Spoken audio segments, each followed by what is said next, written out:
Hai, aku Evita. Kali ini aku akan menemanimu belajar. Yuk, kita mulai. Learners, kali ini kita akan belajar tentang media pembelajaran sederhana. Learners, apakah kalian sudah tahu apa itu media pembelajaran sederhana? Atau kalian masih bingung tentang media pembelajaran sederhana? Supaya kita lebih tahu, ikutin terus videonya ya. Sebelum memasuki materi, kita pahami dulu tujuan pembelajarannya. Tujuan pembelajaran 1. Peserta didik mampu mendeskripsikan definisi dari media pembelajaran sederhana. 2. Peserta didik mampu memahami fungsi dari media pembelajaran sederhana. Dan 3. Peserta didik mampu mengklasifikasikan jenis-jenis media pembelajaran sederhana. Learners, jika mendengar kata media, apa yang ada di benak kalian? Apakah buku, papan tulis, atau komputer? Kata media berasal dari bahasa Latin, yaitu medius, yang artinya perantara atau pengantar. Nah, menurut Robert M. Gagne, media pembelajaran adalah segala hal meliputi alat fisik yang digunakan untuk menyampaikan isi materi pembelajaran. Nah, berarti apapun alat yang digunakan untuk menyampaikan materi pembelajaran disebut sebagai media pembelajaran. Selanjutnya adalah definisi dari sederhana. Sederhana adalah tidak berlebih-lebihan atau simple. Nah, jadi learner, media pembelajaran sederhana merupakan media pembelajaran yang tidak berbasis teknologi modern dan dapat dibuat sendiri. Oke, setelah kita mengetahui definisi dari media pembelajaran sederhana, selanjutnya adalah memahami fungsi dari media pembelajaran sederhana. Fungsi media pembelajaran sederhana. Berikut adalah fungsi dari media pembelajaran sederhana. 1. Membuat duplikasi dari objek sebenarnya. 2. Membuat konsep abstrak ke konsep konkret. Dan 3. Memberi persamaan persepsi.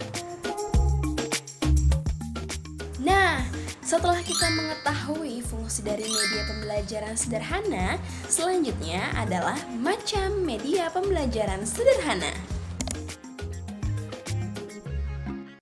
1. Flipchart. Flipchart merupakan lembaran kertas yang disatukan menggunakan benda khusus seperti penjepit dan spiral, sehingga menyerupai album atau kalender.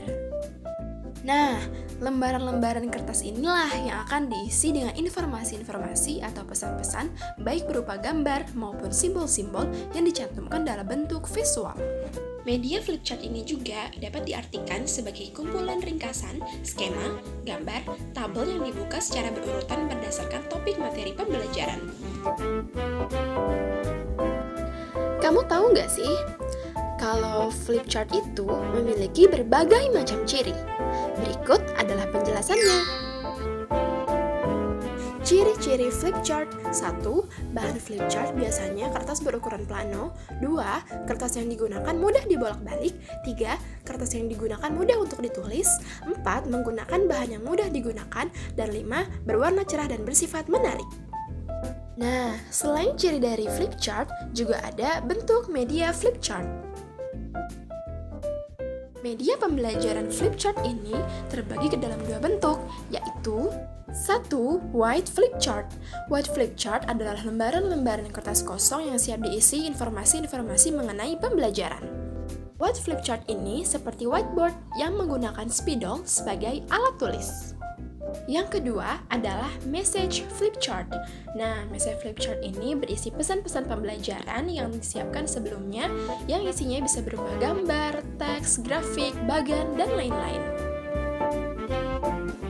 Nah, learner, setelah kamu mengetahui jenis media pembelajaran sederhana flipchart, selanjutnya kamu akan belajar tentang flashcard. Yang kedua adalah media flashcard. Flashcard adalah sekumpulan kartu yang bertuliskan informasi seperti kata-kata atau angka pada salah satu atau kedua sisinya. Nah, flashcard ini digunakan untuk latihan siswa terutama dalam menghafal. Flashcard digunakan secara luas dengan berbagai model permainan. Untuk pemakaian bersama anak-anak, biasanya flashcard berisi satu angka atau huruf. Ketika huruf atau angka diperlihatkan kepada siswa, siswa menyebutkan nama huruf atau angka tersebut. Cara seperti ini dapat membantu siswa menghafalkan huruf atau angka. Adapun tujuan dari penggunaan metode flashcard ini adalah untuk melatih kemampuan otak kanan dalam mengingat gambar dan kata-kata, sehingga kemampuan membaca anak bisa dilatih dan ditingkatkan sejak usia dini. Adapun ciri-ciri dari flashcard: 1. Flashcard berupa kartu bergambar yang efektif. 2. Mempunyai dua sisi yaitu depan dan belakang. Dan 3. Sisi depan berisi gambar atau tanda simbol. 4. Sisi belakang berisi keterangan gambar. Dan 5. Sederhana dan mudah membuatnya.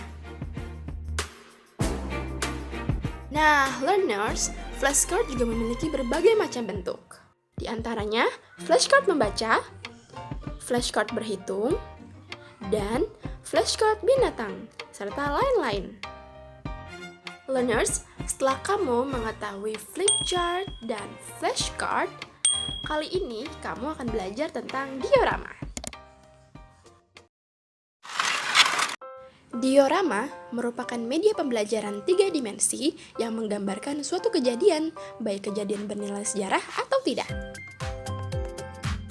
Karakteristik dari media ini adalah wujud dari pemandangan atau lingkungan serta isinya sama persis dengan bentuk kecilnya. Selanjutnya adalah jenis diorama. 1. Diorama tertutup. Diorama yang dibatasi oleh alas dengan dinding samping kanan, dinding belakang, dan dinding samping kiri. Sedangkan bagian depannya dibatasi dengan kaca transparan. Nah, jenis diorama ini hanya bisa dilihat dari sisi depannya saja. Nah, learners, biasanya diorama tertutup ini digunakan di museum-museum. Contohnya adalah Museum Monas. Yang kedua adalah diorama lipat. Nah, diorama ini terbuat dari lembaran kertas yang membentuk 3 dinding yang menyatu. Model diorama jenis ini sangat praktis karena mudah dibawa dan disimpan. Yang ketiga adalah diorama terbuka. Nah, diorama terbuka ini tidak dilengkapi dinding batas pandangan. Learners, karakteristik dari diorama dan maket ini hampir sama. Perbedaannya adalah diorama sebagai benda miniatur 3 dimensi menggambarkan suatu pemandangan atau suatu adegan. Sedangkan maket adalah benda miniatur bangunan untuk memudahkan visualisasi hasil rancangan struktur, interior, dan eksterior. Yeay, kamu telah sampai di akhir video. Terima kasih dan semoga bermanfaat.